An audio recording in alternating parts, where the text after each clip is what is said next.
നമ്മൾ 30% of the customers വരുമ്പോൾ പറയാറുണ്ട് ഞങ്ങൾക്ക് ടാക്സ് കുറച്ച് തരാൻ മാർക്കറ്റിലെ ആൾക്കാരുണ്ട്, നിങ്ങൾ ഇത് ചെയ്യാറില്ല എന്നുള്ളത്. സോ അതിന്റെ ഒരു സത്യം എന്താ മാർക്കറ്റിലുള്ള? ഇത് സംഭവം എന്തായാലും നമ്മൾ ആസ്ട്ര FTA ലോ പ്രകാരം ഇത് എന്തൊക്കെ സംഭവിച്ചു നിങ്ങൾ എംആർആർ ടാക്സ് പോർട്ടലിൽ നിങ്ങൾ എങ്ങനെയൊക്കെ ഫയൽ കഴിഞ്ഞാലും അൾട്ടിമേറ്റ് റെസ്പോൺസിബിലിറ്റി ആർക്കാണ്? ഇതിന്റെ ലേജൻസ് കോർഡിനേറ്റർ. ഈ എംആർആർ ടാക്സ് പോർട്ടൽ ഏത് ലേജൻസ് ആണോ അവരുടെ ഓണേഴ്സിനാണ് ഇതിന്റെ അൾട്ടിമേറ്റ് റെസ്പോൺസിബിലിറ്റി. അതായത് FTA ക്ലിയർ ആയിട്ടും പറഞ്ഞിട്ടുണ്ട്, നമ്മൾ തേർഡ് പാർട്ടി എന്ത് ചെയ്ത് കഴിഞ്ഞാലും അൾട്ടിമേറ്റ് റെസ്പോൺസിബിലിറ്റി നിങ്ങൾക്കാണ് പോകുന്നത്. അപ്പൊ തേർഡ് പാർട്ടി വാറ്റ് ഫയൽ ചെയ്യുമ്പോൾ കോർപ്പറേറ്റ് ടാക്സ് ഫയൽ ചെയ്യുമ്പോൾ എങ്ങനെ അവർക്ക് ഫയൽ ചെയ്യാൻ പറ്റും? അവർക്ക് ജസ്റ്റ് ഒരു ഫിഗർ ഇട്ട് ഫയൽ ചെയ്യാൻ പറ്റും. ഇത് at the same moment file ചെയ്യുന്ന സെയിം മോമെന്റ് FTA റിവ്യൂ ചെയ്യുന്നില്ല.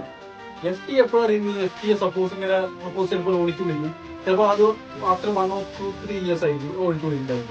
അപ്പൊ ഈ ഓഡിറ്റ് വിളിക്കുന്ന സമയത്ത് ഈ ഫയൽ ചെയ്ത ടീംസ് കൂടെ ഉണ്ടോ എന്ന് നമുക്കറിയാം.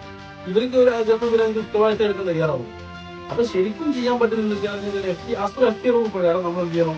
നമ്മൾ മിനിമം ഇപ്പോൾ വാറ്റിന് നമ്മൾ മിനിമം 5 years നമ്മൾ ഡോക്യുമെന്റ് നമ്മൾ കീപ്പ് ചെയ്യണം. അതുപോലെ തന്നെ കോർപ്പറേറ്റ് ടാക്സ് നമ്മൾ എന്ത് ചെയ്യണം? 7 years നമ്മൾ എല്ലാ ഇൻഫർമേഷൻ നമ്മൾക്ക് കീപ്പ് ചെയ്യണം. നമ്മൾ ഇന്ന് ഫയൽ ചെയ്യാൻ അപ് ടു 7 years നമ്മൾക്ക് എല്ലാ ഇൻഫർമേഷനും ഉണ്ടായിരിക്കണം. അത് FTA റൂൾ പ്രകാരം നിർബന്ധമാണ്. അപ്പൊ നമ്മൾ എന്ത് ചെയ്യണം? നമ്മൾ എല്ലാ ഡോക്യുമെന്റ്സും പ്രോപ്പറായിട്ട് ട്രസ്റ്റബിൾ ആൾക്കാർക്ക് മാത്രം പോയിട്ട് എന്ത് ചെയ്യുക? വാറ്റ് ഫയലിംഗ് കോർപ്പറേറ്റ് ടാക്സ് ഫയൽ ചെയ്യുക. പിന്നെ ലീഗലായിട്ട് നമുക്ക് പുറത്ത് ഒരുപാട് ഓപ്ഷൻസ് ഉണ്ട്. നമ്മൾ എല്ലാ എക്സ്പെൻസും ക്ലെയിം ചെയ്തുകൊണ്ട് നമുക്ക് നോക്കാൻ പറ്റും. വാറ്റ് ഫയൽ ചെയ്യാൻ എല്ലാം നമ്മളിപ്പോ സപ്പോസ് ബില്ല് ഒരു 1-2 മാസം കഴിഞ്ഞ പീരീഡ് മിസ് ഔട്ട് ചെയ്തിട്ടുണ്ടായിരുന്നു.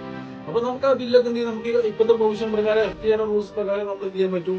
നമുക്ക് ഈ ബില്ലൊക്കെ ക്ലെയിം ചെയ്യാൻ പറ്റും. അപ്പൊ അതുപോലെ തന്നെ കോർപ്പറേറ്റ് ടാക്സ് സംബന്ധിച്ച് നമുക്ക് എല്ലാ പ്രൊവിഷൻസും നമ്മളെല്ലാം നമ്മൾ സപ്പോസ് ഒരുപാട് എക്സ്പെൻസ് കൊടുത്തിട്ടുണ്ടായിരുന്നു, നമുക്ക് ബുക്ക് ചെയ്യാൻ പറ്റില്ല.